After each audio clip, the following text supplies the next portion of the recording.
بسم اللہ الرحمن الرحیم۔ عید کے بعد ماہ شوال میں 6 روزے رکھنا مستحب ہے۔ ان روزوں کو شش عید کے روزے اور عیدی کے روزے بھی کہتے ہیں۔ ان روزوں کی ترغیب و فضیلت پر ایک حدیث مسلم شریف جلد اول صفحہ 169 پر آئی ہے۔ حضرت ابو ایوب انصاری رضی اللہ تعالیٰ عنہ سے روایت ہے، انہوں نے بیان کیا کہ رسول اللہ صلی اللہ علیہ وآلہ وسلم نے ارشاد فرمایا کہ جو شخص رمضان کے روزے رکھے پھر اس کے بعد 6 روزے شوال کے مہینے میں رکھے تو یہ ہمیشہ روزے رکھنے کی طرح ہے۔ اس حدیث کا مطلب یہ ہے کہ اگر کوئی شخص تمام عمر اپنا یہی معمول رکھے کہ ماہ رمضان کے روزوں کے بعد ماہ شوال میں 6 روزے رکھ لیا کرے تو ایسا ہے کہ گویا اس نے تمام عمر روزے رکھے،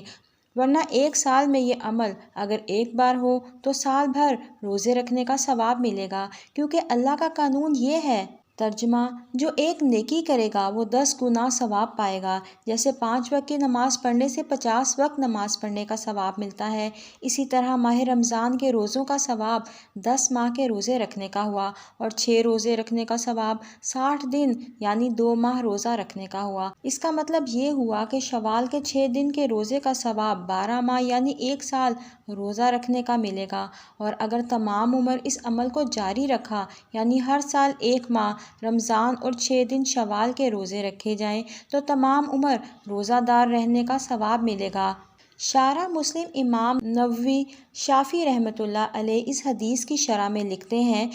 کہ یہ حدیث امام شافعی رحمۃ اللہ علیہ اور امام احمد رحمۃ اللہ علیہ وغیرہ کی اس بات پر دلیل ہے کہ عید الفطر کے بعد ماہ شوال میں 6 روزے مستحب ہیں، اور یہ بھی لکھا ہے کہ امام شافعی رحمۃ اللہ علیہ کے نزدیک مستحب یہ ہے کہ عید کے فوراً بعد یہ 6 روزے مسلسل رکھ لیے جائیں، لیکن اگر تاخیر کر کے شروع شوال یا آخر شوال میں بھی رکھ لیے جائیں تب بھی ٹھیک ہے، اس کو وہ فضیلت حاصل ہو جائے گی جو حدیث میں بیان کی گئی ہے۔ فقہ کی مشہور کتاب نور الاعظام میں صاحب نور الاعظام نے مستحب روزوں کا تذکرہ کرتے ہوئے لکھا ہے کہ احناف کے نزدیک مستحب روزے ہر مہینہ میں 3 روزے ہیں، اور 3 میں بھی بہتر یہ ہے کہ ایام بیض یعنی چاند کی 13ویں، 14ویں اور 15ویں تاریخ میں ہوں، اور پیر اور جمعرات کا روزہ اور شوال کے مہینے میں 6 روزے پھر عید بعد مسلسل ہوں یا نہیں۔ اس میں دونوں قول ہیں۔ حضرت شیخ محمد عبدالحق محدث دہلوی رحمۃ اللہ علیہ نے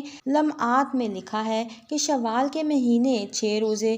عید کے فوراً بعد یا تاخیر سے شروع ماہ میں یا آخر میں جس طرح بھی رکھ لیے جائیں درست ہے، مگر عید کے فوراً بعد مسلسل نہ رکھے بلکہ الگ الگ رکھے تو زیادہ اچھا ہے، تاکہ اہل کتاب سے ظاہری مشابہت بھی لازم نہ آئے۔ انہوں نے رمضان میں کچھ اور روزے بھی ملا دیے تھے۔ حضرت امام احمد رحمۃ اللہ علیہ بھی یہی فرماتے ہیں۔ ان تمام تفصیلات کا خلاصہ یہ ہے کہ عید کے بعد شوال کے مہینے میں 6 روزے رکھنا مستحب ہے، اور ان روزوں کے رکھنے والوں کے لیے گنجائش ہے کہ شوال کے مہینے میں اپنی سہولت کے مطابق عید کے 2-3 دنوں بعد بھی چاہے رکھ لے، اس کو حدیث میں بیان کی گئی فضیلت حاصل ہو جائے گی۔ حضرت سیدنا علی فرماتے ہیں کہ جب مزدور اپنے کام کو مالک کی مرضی کے مطابق پورا کرتا ہے تو مالک خوش ہو کر اس کو پوری مزدوری ادا کرتا ہے، بلکہ بعض اوقات زائد انعام بھی دیتا ہے۔ اس طرح اعمال کے حقیقی یعنی اللہ تعالیٰ کو جس کے رمضان المبارک کے روزے، تراویح، تلاوت، اذکار و تسبیحات، زکوٰۃ و صدقات اور دیگر عبادات و نوافل کے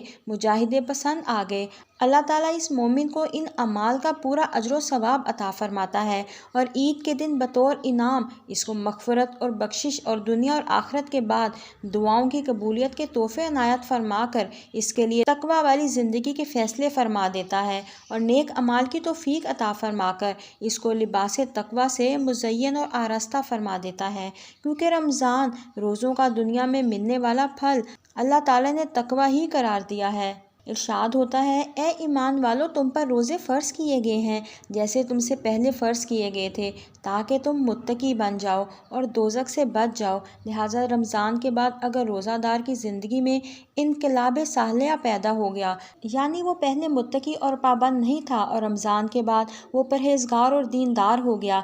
اور اگر دیندار تھا اور دینداری اور تقوی میں ترقی ہو گئی تو یہ اس بات کی علامت ہے کہ اس نے رمضان کی قبولیت کا شرف حاصل کر لیا ہے اور عید کے انعامات سے بھی وہ مالا مال ہوا ہے۔ جیسے آگ پر دھواں دلالت کرتا ہے اور دھوپ کا پھیلنا اور دنیا کا روشن ہو جانا سورج نکلنے پر علامت ہے،